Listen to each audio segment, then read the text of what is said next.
দেখুন একটি পকেট কিভাবে তৈরি করতে হয় একটা মডারাইজ দিয়ে। পকেটের লেন্থ হচ্ছে 17.5 এবং উইথ হচ্ছে 16 এবং পকেট রুলিং হচ্ছে 2.5 cm। এখন আমি এই পকেটটি বানাবো। এখন রেক্ট্যাঙ্গেল থেকে 17.5 বাই 16 দিয়ে আমি এখন পকেটটি তৈরি করতেছি। এখন দেখেন কিভাবে। হ্যাঁ, পকেটটি স্কোয়ার পকেট তৈরি করব। হ্যাঁ, পকেটটি হয়ে গেল। এখন পকেটের রুলিং দিতে হবে 2.5 cm রুলিং দেওয়া শেষ।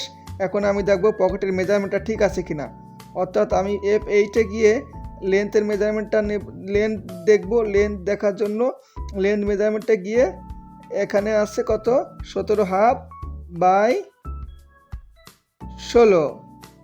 তাহলে আমার মেজারমেন্ট ঠিক আছে এবং রুলিং 2.5 cm। ওকে।